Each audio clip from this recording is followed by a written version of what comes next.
종교단체 회계 투명성에 대한 것과 이제 그 조세 측면에서 개선 과제를 제시하는 것이 제 이제 몫인데요. 어떤 이 종교단체의 투명성을 제고하기 위해서 어떻게 조세 측면에서 개선이 되어야 되는가에 대한 제 나름대로의 그 정리된 내용을 말씀드리도록 하겠습니다. 제가 이제 2013년에 항공회하고 한국회계학회와 공동 해서 이렇게 연구한 결과의 일부인데요.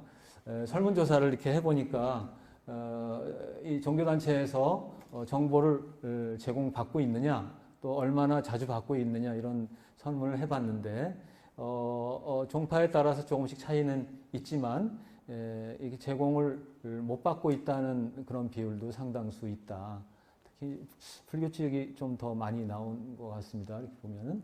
그리고 이 정보를 어느 정도 주기로 제공받느냐 이렇게 했는데 사실 분기별이나 연도별로 받는다는 그런 종파도 꽤 있어서 정보 제공의 어떤 그 적시성 뭐 이런 것들도 좀 문제가 있다는 그런 생각을 했고요.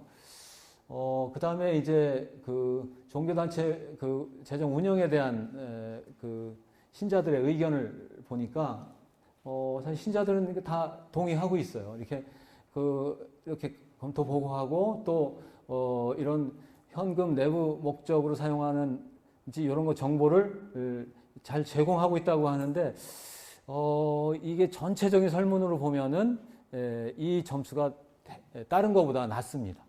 이게 충분하지 않다는 그런 얘기, 또 정말 공익 목적으로 사용되는 정보가 제공되고 있는가? 지금 이제 3점이 넘으니까 높은 걸로 보이지만 사실은 상대적으로 다른 설문에 비해서 좀 낮게 나왔다는 거고요. 그 다음에 지금 여러 가지 이슈에 대해서 신자들이 느끼는 그 인식 정도를 보면은 저희들이 생각하는 내용과 그렇게 다르지 않습니다. 뭐 횡령 이런 사례가 나오면 종교단체 신뢰를 실추시킨다든지 뭐 그런 전반적으로 그래도 종교단체의 투명성 수준이 점점 좋아지고 있다 뭐 이런 얘기를 하고 있고요. 그 다음에 헌금이나 수입 내역을 공개하는 것은 신자들의 알 권리를 충족시킨다 이런 거에 이제 동의를 하고 있습니다. 그리고 성직자 과세에 대해서도 한 5년 전 얘기지만 종교단체 신뢰성 개선에 도움이 된다고 생각하고 있고요. 예. 그리고 종교단체의 정보 공개는 사회적 혜택 제공에 대한 의무라고 생각하는 신자들이 많았습니다.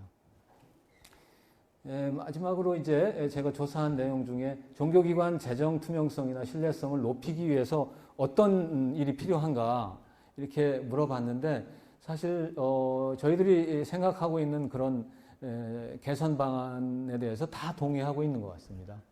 공시를 좀 일정 규모 이상 되면은 좀 의무화해라, 또 객관적인 감사도 받아라 동의하고 있고 그 다음에 다른 공익법인과 적어도 비슷한 수준의 재무 공개는 의무화할 필요가 있다 이렇게 얘기를 하고 있고요. 그 다음에 이거는 이제 그 미국의 제도하고 비슷한 거지만 재정 투명성을 갖춘 단체에만 세제 혜택을 부여해라 에도 동의를 하고 있습니다. 그리고 종교단체 재산 사유화 문제를 해결하기 위해서 법인격을 갖도록 법인 형태로 유지되도록 하자. 요 문제도 아마 어제 제가 방송 접했던 내용도 종교단체 재산의 사유화 문제가 좀 있었던 것 같습니다. 그다음에 어쨌든 그 정부 주도에서 무슨 회계 지침을 마련해가지고 소속 담당자한테 교육 서비스 제공해서 뭔가 좀 표준화된 회계 지침이 제공될 필요가 있다. 이런 데에도 이제 다 동의를 하고 있습니다. 또 그 기독교 윤리 실천 운동에서 조사한 그 내용을 보시면은 교회가 신뢰도를 제고하기 위해서 제일 먼저 해야 될 일이 뭐냐?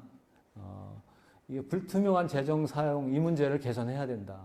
이렇게 얘기를 하고 또 교회가 해야 될 사회적 활동 중에서도 윤리와 도덕 실천 운동을 제1순위로 이렇게 둔 거 보면 뭔가 하여튼 이 정보 이용자, 종교단체 정보 이용자 인 신자나 어떤 일반 국민들은 최소한 종교단체의 살림살이에 대해서 좀 알고 싶어 하는 것 같습니다. 그래서 이 알 권리를 충족시켜주기 위한 노력이 필요하다 이런 말씀을 드리고요.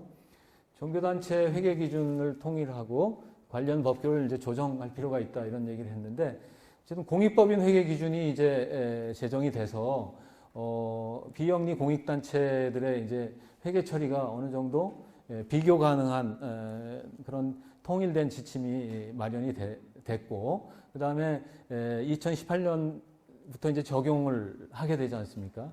그리고 2020년부터는 모든 단체가 모든 공익법인이 다 적용을 받게 되어 있습니다. 바람직한 거죠. 그러나 종교단체는 또 면제를 하고 있습니다. 그래서 어쨌든 지금 각 종파별로 공시를 이제 하고 있는 그런 단체들이 있는데 각 종파별 개별 회계 시스템을 다 유지하고 있는 것 같아요. 그래서 비교 가능성이 없는데 어쨌든 공익법인 회계 기준을 바로 이렇게 원용하기 적용하기 어렵다면 최소한 종교단체의 특성을 반영해서라도 워낙 많은 단체가 포함되어 있으니까 공통의 회계 기준을 제정하는 게 어떨까 이런 생각을 해봤습니다. 여기 내용들은 이제 그 종교단체가 공익법인 회계 기준을 적용하지 않아도 된다는 그런 법규의 내용을 정리해 본 것이고요. 그 다음에 이제 세 번째로는 종교단체 결산 서류를 자발적으로 공시하는 이걸 좀 확장하면 어떻겠는가 이런 생각을 했습니다.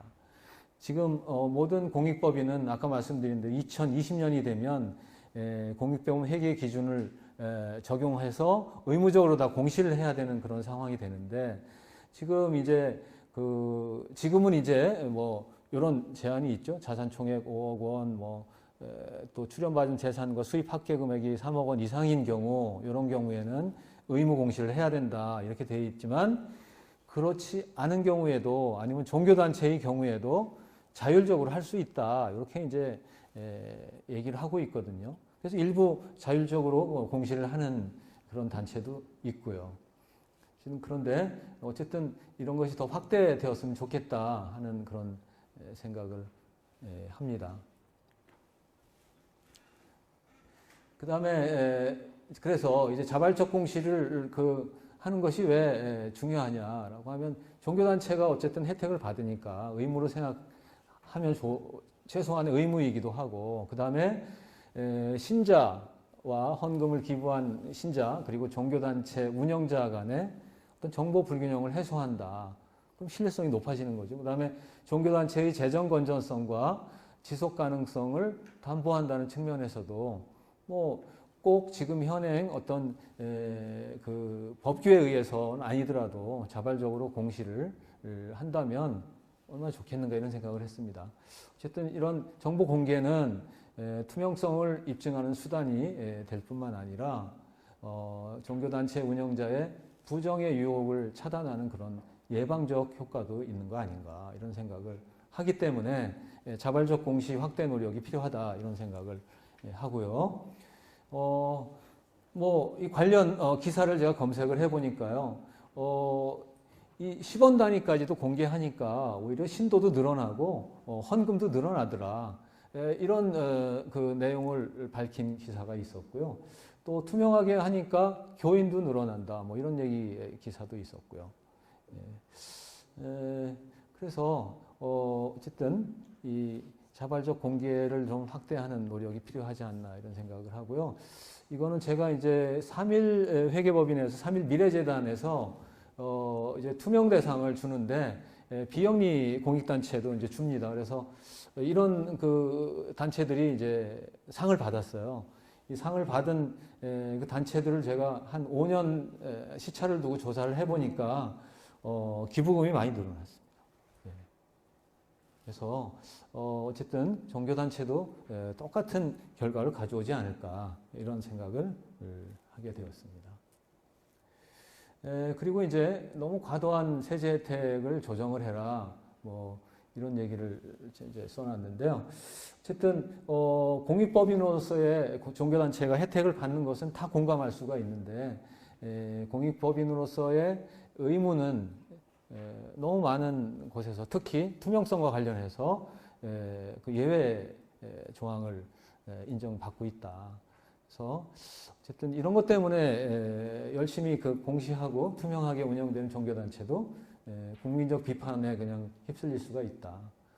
그래서 어쨌든 과도한 세제 혜택이라는 건 여기 이제 여러 가지 면제 조항 같은 것을 좀 이렇게 정비했으면 좋겠다 하는 생각을 하게 됐습니다. 그래서 최근에 종교인 과세와 관련해서 어쨌든 이게 종교단체가 이제 관련이 없을 수가 없죠.